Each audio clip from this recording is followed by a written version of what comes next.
Hello student, कैसे हैं आप लोग। आज हम बात करेंगे आपके लिए 12th क्लास का चैप्टर जो आपका 7 है इंटीग्रेशन, उसमें आज इसका इंट्रोडक्शन। तो देखिए बच्चों, इंटीग्रेशन क्या है ना, कैलकुलस का काफ़ी इंपॉर्टेंट टॉपिक होता है। अगर आपको कैलकुलस को डिटेल में समझना है बच्चों, तो आपको इंटीग्रेशन को भी डिटेल में समझना पड़ेगा।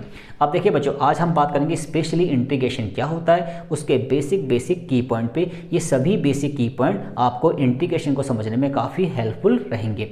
अब देखिए बच्चों, सबसे बड़ी बात करते हैं कि इंटीग्रेशन कहिए, एंटी डेरिवेटिव कहिए, या फिर क्या कहिए प्रीमिटिव, ये सारी बातें क्या हैं बच्चों, सेम है। तो सबसे बड़ी बात करते हैं कि इंटीग्रेशन होता क्या है। अगर कोई आपसे पूछे भाई व्हाट इज इंटीग्रेशन, ये इंटीग्रेशन क्या है, तो आप स्पेशली बोलेंगे कि integration is the reverse process of derivative. Integration is the reverse process of derivative. अब ये रिवर्स प्रोसेस क्या होता है, सबसे पहले उस पर डिटेल में हम डिस्कस करते हैं, फिर वन बाय वन इंटीग्रेशन के जितने भी की पॉइंट है उन सभी की पॉइंट पर हम वन बाय वन डिटेल में डिस्कस करेंगे। अब देखिए बच्चों, तो इंटीग्रेशन की डेफिनेशन क्या है बच्चों, रिवर्स प्रोसेस ऑफ डेरिवेटिव, या फिर रिवर्स प्रोसेस ऑफ डिफरेंशिएशन, या फिर integration is the way of adding slices to find the whole. इन सभी बातों का मतलब बच्चों सेम है। तो मेन बात क्या ध्यान रखनी है कि integration is the reverse process of derivative. अब इस रिवर्स प्रोसेस का क्या मतलब है वो हम समझते हैं, क्योंकि इंटीग्रेशन और डेरिवेटिव क्या है ना बच्चों, आपस में क्या है, कनेक्ट है। तो अगर आपको डेरिवेटिव अच्छी तरह आता है बच्चों, तो आपको इंटीग्रेशन में कोई दिक्कत नहीं होने वाली है। ठीक है, तो सबसे पहले बात करते हैं इसकी डेफिनेशन की कि रिवर्स प्रोसेस ऑफ डेरिवेटिव का क्या मतलब होता है। अब ध्यान से देखिए बच्चों, अगर आपको डेरिवेटिव आता है तो आपको पता है बच्चों कि अगर हम डेरिवेटिव निकालें x का तो क्या आएगा बच्चों, 1 आएगा। तो x का डेरिवेटिव क्या होता है बच्चों, 1 आता है। तो हमने क्या कहा बच्चों कि रिवर्स प्रोसेस ऑफ डिफरेंशिएशन या फिर reverse process of derivative is called integration. इसका मतलब यह है बच्चों कि अगर x का डेरिवेटिव 1 आता है तो बच्चों 1 का जो इंटीग्रेशन आएगा वो क्या आएगा बच्चों, आपका x आएगा। 1 का इंटीग्रेशन क्या आएगा बच्चों, आपका x आएगा। ठीक है, तो सबसे पहले हम रिवर्स प्रोसेस की मीनिंग को डिटेल में समझ रहे हैं। देखिए बच्चों, मान लीजिए मैंने आपसे कहा कि sin x का डेरिवेटिव क्या होता है, तो sin x का डेरिवेटिव क्या होता है बच्चों, cos x। ठीक है बच्चों, तो cos x का इंटीग्रेशन क्या होगा बच्चों, sin x होगा। इसको कहते हैं बच्चों रिवर्स प्रोसेस। मतलब अगर आपको डेरिवेटिव के फॉर्मूले याद हैं तो आप उसके बेस पे इंटीग्रेशन के फॉर्मूले को रिवर्स कर से फाइंड आउट कर सकते हैं। आगे देखिए बच्चों, जैसे मैंने कहा आपसे कि भैया log x का डेरिवेटिव क्या होता है बच्चों, तो आप कहेंगे 1/x। तो log x का डेरिवेटिव 1/x होता है बच्चों, तो 1/x का इंटीग्रेशन कितना होगा बच्चों, log x होगा। ठीक है, तो जब भी हम किसी भी टर्म का इंटीग्रेशन निकालते हैं तो प्लस सी भी लगाते हैं बच्चों। तो प्लस सी क्यों लगाते हैं उस पर भी हम डिटेल में डिस्कस करेंगे 1 बाय 1। तो पहले हम बात करते हैं कि रिवर्स प्रोसेस का क्या मतलब होता है। ठीक है बच्चों, मान लीजिए मैंने आपसे कहा कि tan x का डेरिवेटिव क्या होता है, तो tan x का डेरिवेटिव क्या होता है बच्चों, sec स्क्वायर x। तो tan x का डेरिवेटिव अगर क्या होता है बच्चों, sec स्क्वायर x होता है, तो इट्स मीन्स अगर हमसे पूछा जाए कि sec स्क्वायर x का इंटीग्रेशन क्या होगा, तो हम क्या बोलेंगे बच्चों, tan x। ठीक है बच्चों, मान लीजिए मैंने आपसे कहा भैया साइन इनवर्स x का डेरिवेटिव क्या होता है, तो साइन इनवर्स x का डेरिवेटिव होता है बच्चों 1/√1 माइनस एक्स स्क्वायर। तो साइन इनवर्स x का डेरिवेटिव होता है 1/√1 माइनस एक्स स्क्वायर। तो इट्स मीन्स अगर हमें इसका इंटीग्रेशन निकालना है 1/√1 माइनस एक्स स्क्वायर, तो हम क्या कहेंगे बच्चों, साइन इनवर्स x। तो ये तो हो गया बच्चों रिवर्स प्रोसेस का मीनिंग। ठीक है, अब 1 बाय 1 हम इसमें और भी बातों पे डिटेल में डिस्कस करते हैं। तो देखिए बच्चों, तो जब भी आपको किसी भी टर्म का क्या निकालना है बच्चों, इंटीग्रेशन, तो हमें सिर्फ ये ध्यान रखना पड़ता है कि जिसका हम इंटीग्रेशन निकाल रहे हैं एक्चुअल में ये किसका डेरिवेटिव है, एक्चुअल में ये किसका डेरिवेटिव है। अगर हम इतने सी बात पे फोकस कर लें तो हम इंटीग्रेशन के 95% फॉर्मूले को डिटेल में समझ सकते हैं। जैसे मान लीजिए बच्चों, मैंने आपसे कहा कि इंटीग्रेशन निकालिए sec x into tan x। sec x into ten x का इंटीग्रेशन निकालिए। ठीक है बच्चों, अब आपको नहीं पता कि भाई sec x into ten x का इंटीग्रेशन क्या होता है, तो बस आपको सिर्फ इतना फोकस करना है कि sec x into ten x किसका डेरिवेटिव है। sec x into ten x sec x का डेरिवेटिव है, मतलब sec x का derivative sec x into ten x है, तो sec x into ten x का इंटीग्रेशन क्या होगा बच्चों, sec x होगा। ठीक है बच्चों, तो इट्स मीन्स इसका इंटीग्रेशन कितना होगा बच्चों, sec x होगा। और प्लस हम c लगाते ही हैं बच्चों कि जब भी हम किसी भी टर्म का इंटीग्रेशन निकालते हैं तो प्लस c लगाते हैं, उस पर भी हम थोड़ी देर में डिस्कस करेंगे कि क्यों लगाते हैं। ठीक है बच्चों, देखिए बच्चों, तो सबसे पहले आपको जो इंटीग्रेशन की जो डेफिनेशन है कि reverse process of differentiation is called integration, तो उसका मीनिंग आपको समझ में आ गया होगा। ठीक है बच्चों, पर हमें ध्यान क्या रखना है बच्चों, जब भी हम किसी भी टर्म का क्या निकाल रहे हैं, इंटीग्रेशन निकाल रहे हैं, बस हमें इतना ध्यान रखना है कि जिसका हम इंटीग्रेशन निकाल रहे हैं एक्चुअल में ये किसका डेरिवेटिव है। ठीक है भाई, ये हमें पहला की पॉइंट याद रखना है। अब बात करते हैं इसमें सेकंड पॉइंट की। देखिए बच्चों,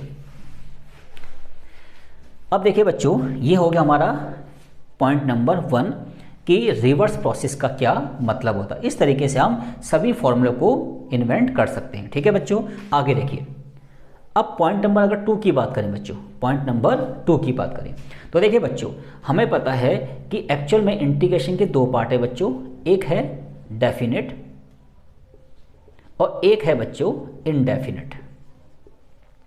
ठीक है बच्चों, तो इंटीग्रेशन को 2 पार्ट में डिवाइड किया गया है बच्चों, डेफिनेट इंटीग्रेशन और इनडेफिनेट इंटीग्रेशन। अभी फिलहाल आपको इतना समझना है कि जब हमारे पास कोई इंटीग्रेशन है, हमारे पास क्या है बच्चों, कोई इंटीग्रेशन है, मान लीजिए मुझे इस फंक्शन का निकालना है क्या, इंटीग्रेशन।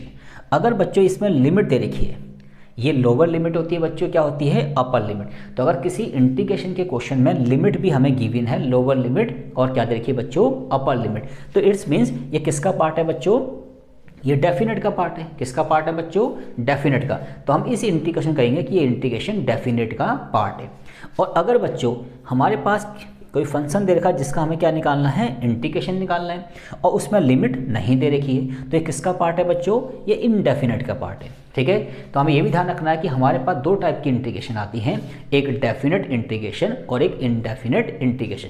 बस हमें इतना ध्यान रखना है इनिशियली कि जहाँ पे हम किसी चीज़ का इंटीग्रेशन निकाल रहे हैं वहाँ पे अगर लिमिट दे रखी है, लोअर लिमिट अपर लिमिट दे रखी है, तो डेफिनेट इंटीग्रेशन का पार्ट है, और अगर वहाँ पे लिमिट नहीं दे रखी है तो इनडेफिनेट इंटीग्रेशन का पार्ट है।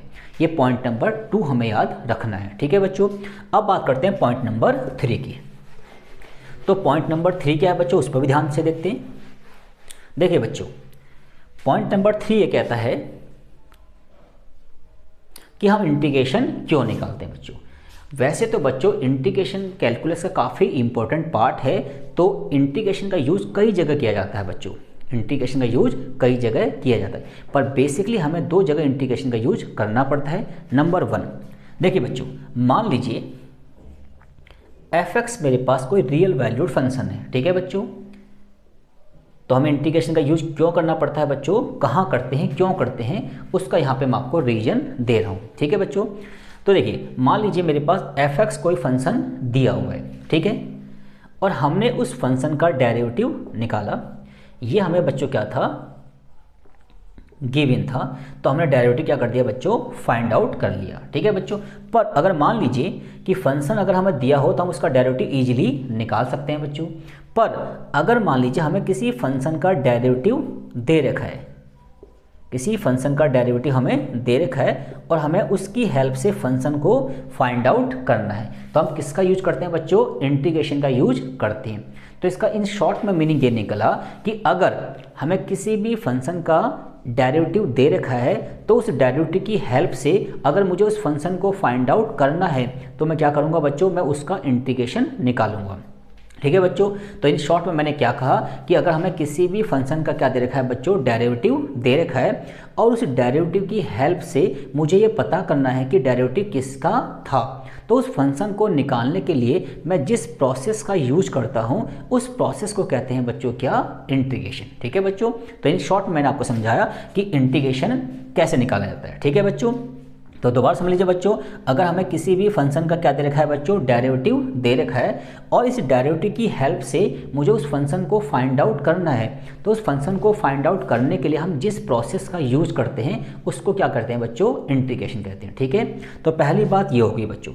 और नंबर 2 पॉइंट बच्चों, अगर हमारे पास कोई भी फिगर है, डजेंट मैटर कि वो फिगर हमारी नोइंग है या फिर अननोइंग फिगर है, अगर हमें उस बाउंड फिगर का एरिया निकालना है, वॉल्यूम निकालना है, या कुछ और भी चीज़ हमें फाइंड आउट करनी है, तो हम किससे करेंगे बच्चों, इंटीग्रेशन से हम यूज करेंगे। ठीक है, तो इंटीग्रेशन से हम किसी फिगर का वॉल्यूम, एरिया, समथिंग और भी चीज़ें फाइंड आउट कर सकते हैं। ये आता है एप्लीकेशन ऑफ इंटीग्रेशन में। ठीक है बच्चों, तो स्पेशली इंटीग्रेशन के बहुत सारे यूजेस हैं बच्चों, पर मेनली 2 चीज़ें हमें ध्यान रखनी है। नंबर 1 कि अगर हमें किसी फंक्शन का डेरिवेटिव दिया हुआ है और उस डेरिवेटिव से मुझे पता करना है कि डेरिवेटिव किसका था, तो उस फंक्शन को निकालने के लिए मैं जिस प्रोसेस का यूज करता हूं उसको हम इंटीग्रेशन कहते हैं। ठीक है बच्चों, और नंबर 2, अगर हमें किसी भी फिगर का, चाहे नोइंग फिगर हो चाहे अननोइंग फिगर हो, अगर वो बाउंड फिगर है और उसका हमें एरिया निकालना है, वॉल्यूम निकालना है, तो हम किसका यूज करते हैं बच्चों, इंटीग्रेशन का यूज करते हैं। ठीक है बच्चों, अब करते हैं पॉइंट नंबर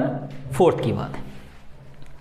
पॉइंट नंबर 4 क्या है बच्चों, कि जब भी हम किसी भी डेफिनेट इंटीग्रेशन को फाइंड आउट करते हैं तो हम +c लगाते हैं।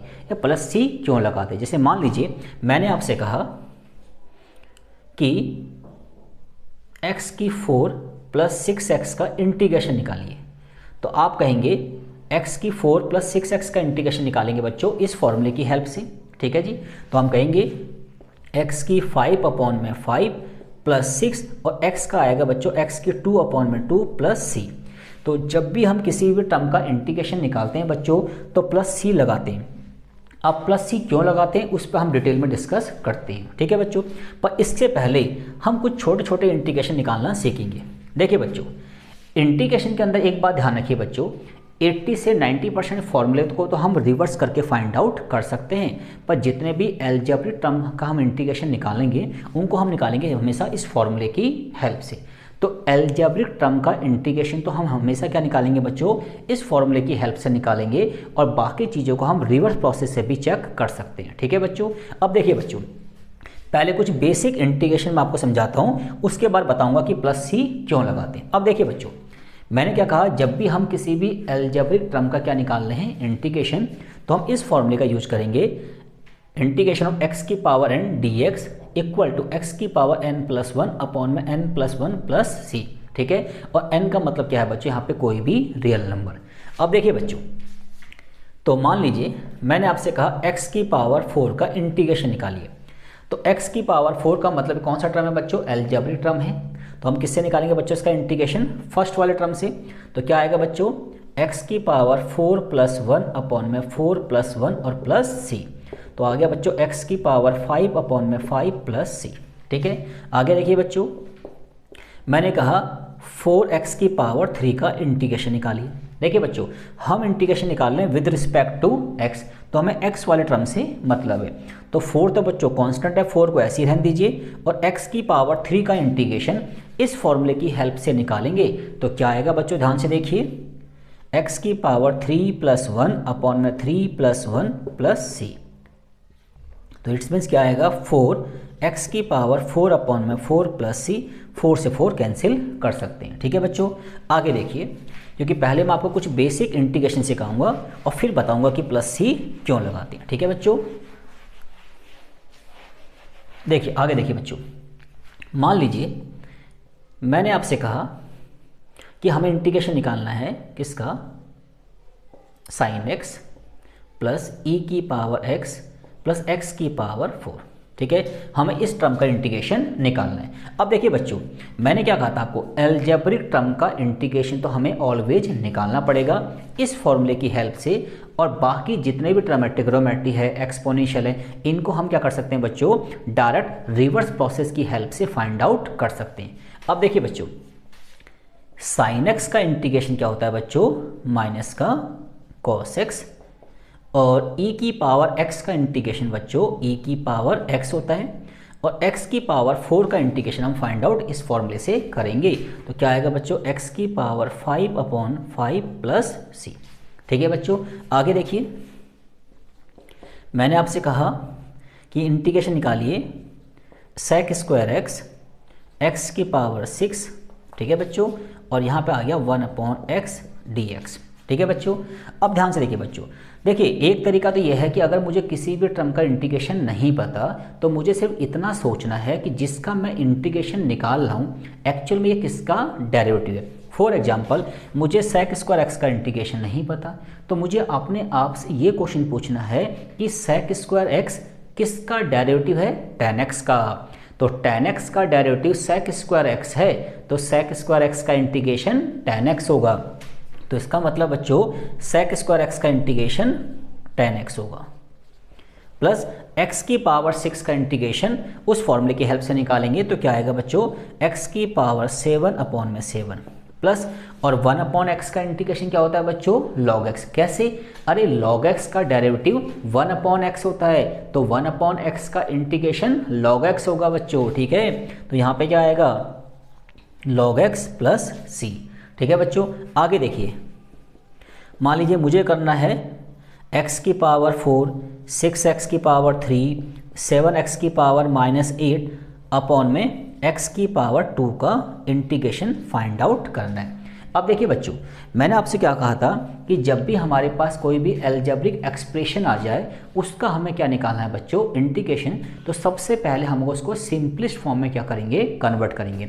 उसके बाद हम उस वाले फॉर्मूले की हेल्प से क्या निकालेंगे, उसका इंटीग्रेशन फाइंड आउट करेंगे। अब ध्यान से देखिए बच्चों, क्योंकि बच्चों सबसे पहले हमें कुछ बेसिक इंटीग्रेशन आनी चाहिए, उसके बाद हम इसमें और भी इंपॉर्टेंट टूल पे डिटेल में डिस्कस करेंगे। अब ध्यान से देखिए बच्चों, मुझे पता है कि एक्स स्क्वायर इन सभी टर्म को डिवाइड करेगा बच्चों। तो एक्स स्क्वायर से अगर मैं एक्स की 4 को डिवाइड करूं तो एक्स की 2 आएगा। कैसे करते हैं बच्चों, 4 में से 2 गया 2, और यहाँ पे x की पावर 3 है, यहाँ पे x की पावर 2 है, तो 3 में से 2 गया x की पावर 1, और यहाँ पे x की पावर -8 है, यहाँ x की पावर 2, तो -8 में से 2 को हम माइनस करेंगे तो x की पावर -10, ठीक है बच्चों। अब देखिए, अब निकालते हैं इसका इंटीग्रेशन। तो ये सारे के सारे अलजेब्रिक एक्सप्रेशन है, तो इनका इंटीग्रेशन निकालेंगे x की पावर n से। तो इसका डायरेक्ट बताइए कितना आएगा बच्चों, x की पावर 3/3, इसका x की पावर 2/2, और मुझे पता है इसमें क्या करेंगे, -10 में +1 करेंगे तो ये माइनस का 9 हो जाएगा, अपॉन में भी 9 और प्लस c आ जाएगा, ठीक है बच्चों। कुछ और एग्जांपल लेते हैं ताकि आपका इंटीग्रेशन का कुछ बेसिक आपका ठीक से क्लियर हो जाए। आगे देखिए बच्चों, पॉइंट नंबर 6 की बात करें। मान लीजिए मैंने कहा आपसे √x का इंटीग्रेशन निकालिए, ठीक है बच्चों। मुझे पता है किसी भी अलजेब्रिक एक्सप्रेशन का इंटीग्रेशन निकालने के लिए सबसे पहले उसको x की पावर n की फॉर्म में हमें कन्वर्ट करना है। तो देखिए बच्चों, मुझे पता है √x को मैं लिख सकता हूँ x की पावर 1/2, क्योंकि √a इक्वल टू होता है a की पावर 1/2, ठीक है बच्चों। तो देखिए, तो सबसे पहले मैंने इसको ऐसे कन्वर्ट कर दिया। अब देखिए x की पावर 1/2 का इंटीग्रेशन हम फाइंड आउट करते हैं। तो इसमें +1 करेंगे, यहाँ भी +1 करेंगे, प्लस c। तो x की पावर 3/2 अपॉन में 3/2 प्लस c। तो √x का इंटीग्रेशन x की पावर 3/2 अपॉन में 3/2। हम चाहें तो 3/2 को रेसिप्रोकल भी कर सकते हैं, जिसको हम लिखेंगे 2/3 x की पावर 3/2 प्लस c, ठीक है बच्चों। आगे देखिए, कुछ और बेसिक इंटीग्रेशन करते हैं। देखिए बच्चों, इंटीग्रेशन की जितनी भी बेसिक बातें मैं सभी बातों पे 1 बाय 1 डिटेल में डिस्कस करूंगा। बस आज क्या है बच्चों, इंटीग्रेशन का हम आपको ओनली इंट्रोडक्शन दे रहे हैं, तो इंट्रोडक्शन के बेस पे सिर्फ इंट्रोडक्शन से रिलेटेड बातें ही करूंगा, ठीक है। अब देखिए बच्चों, अब पॉइंट नंबर 7 की बात करें। मान लो मुझे इंटीग्रेशन निकालना है बच्चों, √x, x की पावर 5, 6x की पावर 3 प्लस 2x, मुझे इस टर्म का इंटीग्रेशन निकालना है, ठीक है बच्चों। अब देखिए बच्चों, मुझे पता है कि जब भी मेरे पास कोई भी अलजेब्रिक एक्सप्रेशन आएगा सबसे पहले मैं उसको सिंपलेस्ट फॉर्म में कन्वर्ट करूंगा। मुझे पता है बच्चों √x की इन सब में क्या हो रही है, मल्टीप्लाई। मुझे पता है बच्चों कि √x को मैं लिख सकता हूँ x की पावर 1/2, ये x की पावर 5 है, ये 6x की पावर 3 है, ये 2 की x और ये dx। तो देखिए बच्चों, हमें पता है जब बेस सेम होते हैं तो पावर क्या होती है बच्चों, ऐड। यहाँ पे x है, यहाँ पे x है, तो जब इसकी इसमें मल्टीप्लाई करेंगे तो पावर क्या होगी बच्चों, ऐड होगी। तो ये क्या आएगा बच्चों, 1/2 प्लस में 5, तो 1/2 प्लस में 5 एलसीएम लेंगे तो 11/2 है ना बच्चों।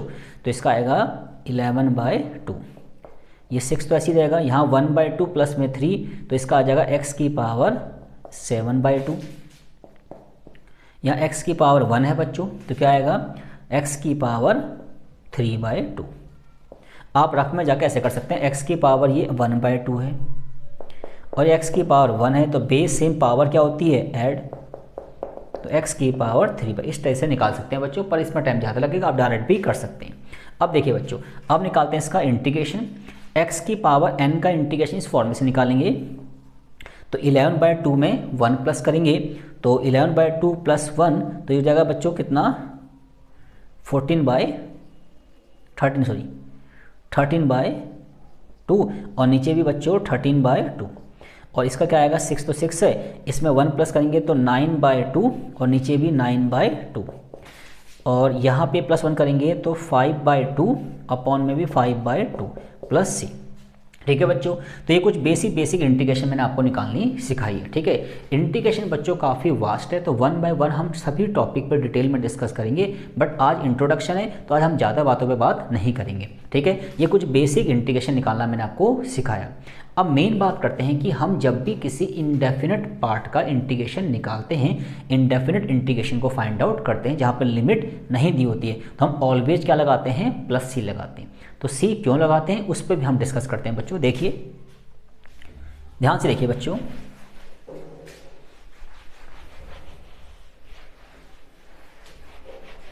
देखिए बच्चों,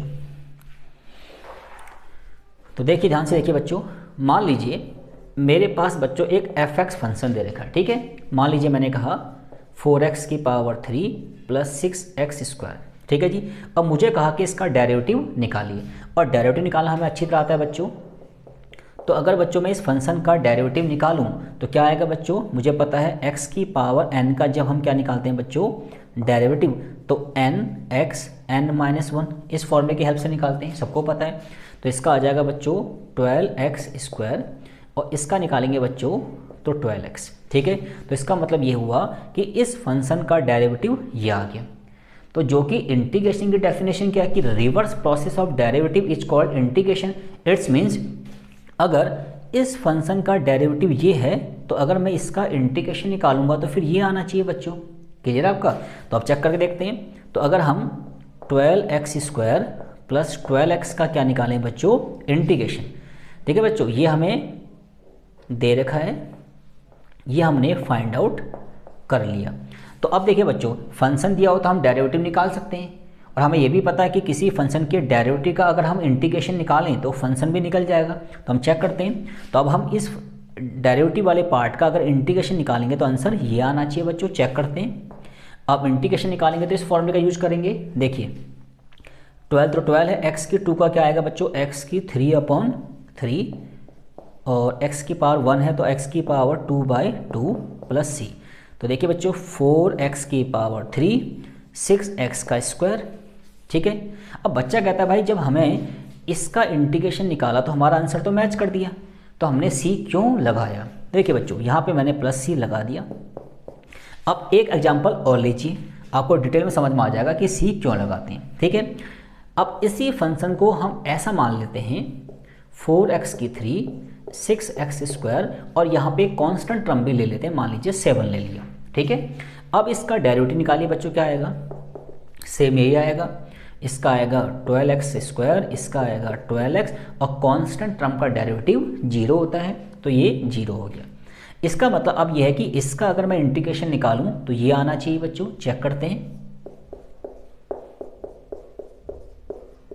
तो देखिए बच्चों अगर मैं इसका इंटीग्रेशन निकालूं तो x की पावर 3/3 और x की पावर 2/2 प्लस c, तो 4x की 3 6x का स्क्वायर प्लस c।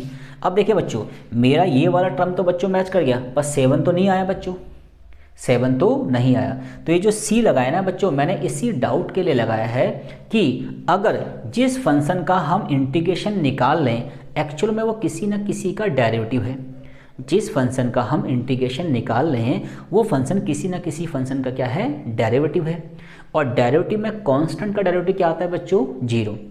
तो हम ये मान के चलते हैं कि हो सकता है कि स्टार्टिंग में उस फंक्शन में कांस्टेंट टर्म हो भी सकता है और कांस्टेंट टर्म नहीं भी होता। दोनों बात हो सकती है बच्चों, स्टार्टिंग में उस फंक्शन में कांस्टेंट टर्म नहीं भी हो सकता है और हो भी सकता है। ठीक है बच्चों, इसलिए उसी डाउट के लिए हम क्या लगाते हैं, हमेशा ऑलवेज सी लगाते हैं कि अगर उस फंक्शन में स्टार्टिंग में कांस्टेंट टर्म होगा, ठीक है, तो ये कांस्टेंट टर्म इसकी वैल्यू को क्या कर देगा, कवर कर देगा। और कांस्टेंट टर्म नहीं होगा तो ये कांस्टेंट टर्म सी का मतलब क्या है बच्चों, 0 है। तो हमारे माइंड में एक डाउट रहता है कि जब हम किसी फंक्शन के डेरिवेटिव का इंटीग्रेशन निकालते हैं तो हो सकता है कि उस फंक्शन में स्टार्टिंग में कांस्टेंट टर्म हो भी सकता है और नहीं भी हो सकता है। ठीक है, देखिए यहाँ पे कांस्टेंट टर्म नहीं था तो हमने सी क्यों लगाया, यहाँ पे सी का मतलब 0 मान लीजिए, और यहाँ पे कांस्टेंट टर्म था पर जब मैंने इसका इंटीग्रेशन निकाला तो 7 तो नहीं आया बच्चों, ये तो मैच कर गया, ये भी मैच कर गया और 7 हमारा नहीं आया। उसी 7 के डाउट के लिए हम क्या लगाते हैं बच्चों, सी लगाते हैं। तो बस आपको ये ध्यान रखना है कि जब भी हम किसी भी फंक्शन का इंटीग्रेशन निकाल रहे हैं तो प्लस सी लगाते हैं, क्योंकि वो डाउट माइंड में रहता है कि हो सकता है कि इनिशियली उस फंक्शन में कांस्टेंट टर्म हो भी सकता है और नहीं भी हो सकता। तो उसी जगह को फुलफिल करने के लिए हम क्या लगाते हैं, कांस्टेंट टर्म सी लगाते हैं। ठीक है बच्चों, इसको आर्बिट्री कांस्टेंट एलिमेंट कहते हैं। अब देखिए बच्चों, तो ये तो बच्चों मैंने आपको इंटीग्रेशन की कुछ बेसिक बातों पे डिटेल में डिस्कस किया। मैंने बताया कि इंटीग्रेशन क्या होता है, रिवर्स प्रोसेस का मीनिंग क्या होता है, इंटीग्रेशन के 2 पार्ट हैं, डेफिनेट और इनडेफिनेट। इन शॉर्ट में कहा जाए तो जब इंटीग्रेशन में लिमिट दी होती है, लोअर लिमिट अपर लिमिट, वो डेफिनेट का पार्ट है, और जहाँ लिमिट नहीं दी होती है वो इनडेफिनेट का पार्ट होता है।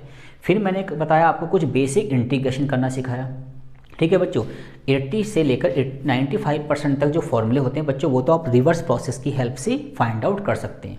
मतलब अगर आपको किसी भी चीज़ का क्या निकालना है, इंटीग्रेशन, तो आपको अपने आप से क्वेश्चन पूछना है कि जिसका मैं इंटीग्रेशन निकाल रहा हूँ एक्चुअल में वो किसका डेरिवेटिव है। अगर आपने इतनी बात ध्यान रख ली तो आप 95% फॉर्मूले निकाल लेंगे। जैसे मान लीजिए, एग्जाम्पल देता हूँ आपको छोटा सा। मान लीजिए मुझे कहा गया 1/(1 + x² का इंटीग्रेशन क्या है। ठीक है जी, मुझे नहीं पता, बस मुझे अपने आप से पूछना है कि 1/(1 + x² किसका डेरिवेटिव है। अरे tan इनवर्स x का है ना जी, क्योंकि हमें पता है बच्चों, ध्यान से देखिए, tan इनवर्स x का डेरिवेटिव क्या होता है बच्चों, 1/(1 + x²। तो इट्स मीन्स इसका इंटीग्रेशन क्या होगा, tan इनवर्स x होगा।